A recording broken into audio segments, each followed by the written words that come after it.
Hello viewer, আসসালামু আলাইকুম।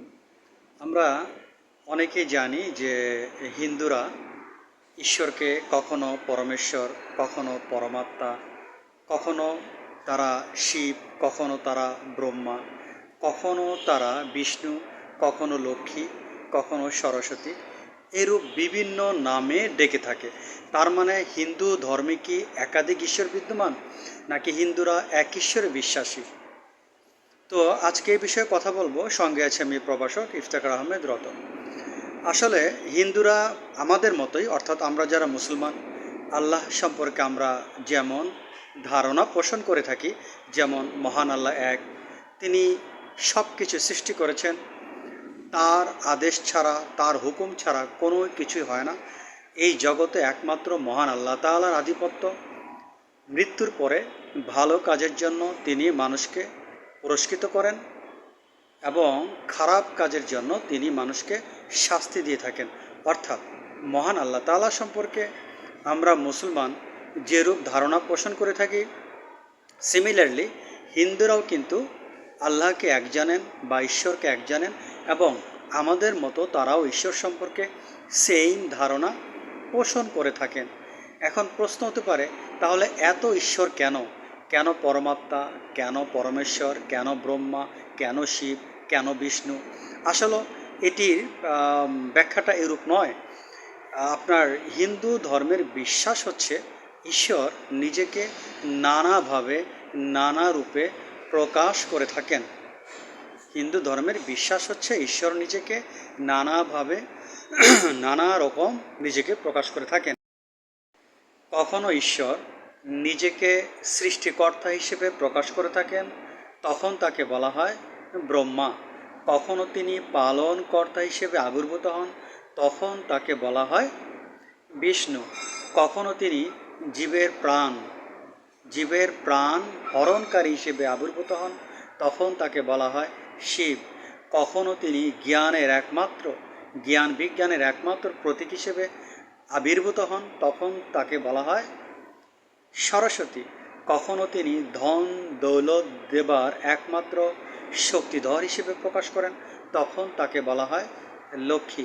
কখনো তিনি সাহস বা কখনো তিনি সাহস অথবা শক্তির প্রতীক হিসেবে নিজেকে আবির্ভূত করেন, তখন তাকে বলা হয় কালী বা দুর্গা।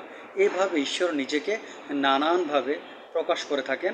বিধায় মনে হয় হিন্দুদের মধ্যে বা হিন্দু মতাবলম্বী যারা, তারা বহু ঈশ্বরবাদে বিশ্বাসী, কিন্তু আসলে ধারণাটা ঠিক নয়। হিন্দুরা এক ঈশ্বরবাদে বিশ্বাসী, কিন্তু ঈশ্বর নিজেকে নানাভাবে প্রকাশ করেন। এজন্য মনে হয় হিন্দুরা বহু ঈশ্বরে বিশ্বাসী।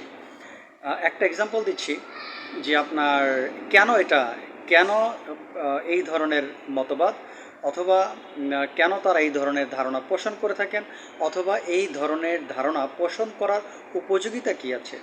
এই যে তারা যে এই ধরনের ধারণা পোষণ করে থাকেন যে ঈশ্বর কখনো এইভাবে আবির্ভূত হন, কখনো এইভাবে নিজেকে প্রকাশ করেন, এটার উপযোগিতাটা কী আছে, এটার ফ্যাসিলিটি কী আছে, এটার একটু ব্যাখ্যা করব। যেমন ধরেন, একটা পরিবারে 5 জন সদস্য আছে। কেউ হয়তো মাছ পছন্দ করে, কেউ গোশত পছন্দ করে, কেউ ডিম পছন্দ করে, কেউ নিরামিষ পছন্দ করে। সবার পছন্দ কিন্তু এক নয়। হিন্দু দর্শনে বলা হয়েছে ভক্ত বলতে কে? যিনি ঈশ্বরকে ডাকেন। এই ভক্তর চাহিদা, ভক্তর রুচি, ভক্তর স্বভাব, এটা কিন্তু ভ্যারি করে, এটা কিন্তু ভিন্ন হয়। অর্থাৎ এক একজন ভক্ত এক একভাবে ঈশ্বরের আরাধনা করে থাকেন। যেমন কেউ সম্পদ চান, কেউ অভাব থেকে মুক্ত হতে চান। এই ধরনের ভক্ত তখন লক্ষ্মীর পূজা করে থাকে, ঈশ্বরকে লক্ষ্মী হিসেবে পূজা করে থাকে, অর্চনা করে থাকে।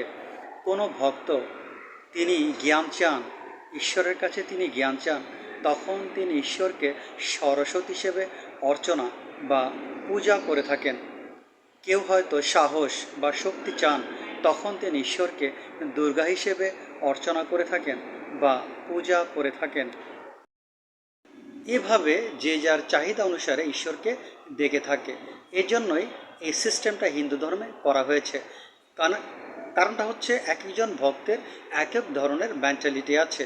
এজন্য যার যেভাবে প্রয়োজন সে যেন সেভাবে ঈশ্বরকে ডাকতে পারে বা ঈশ্বরের অর্চনা করতে পারে। এটাই হচ্ছে মূল কথাটা। আসলে আমরা এই ছোট ভিডিওতে জানতে পারলাম হিন্দু ধর্মে একেশ্বরবাদী বিশ্বাসী, তারা বিশ্বাস করেন আল্লাহ তালা এক, আল্লাহ একজন, যিনি সব কিছু সৃষ্টি করেছেন। ছোট পরিসর আজকের ভিডিও এখানে শেষ করছি। সবাই ভালো থাকেন, আল্লাহ হাফেজ।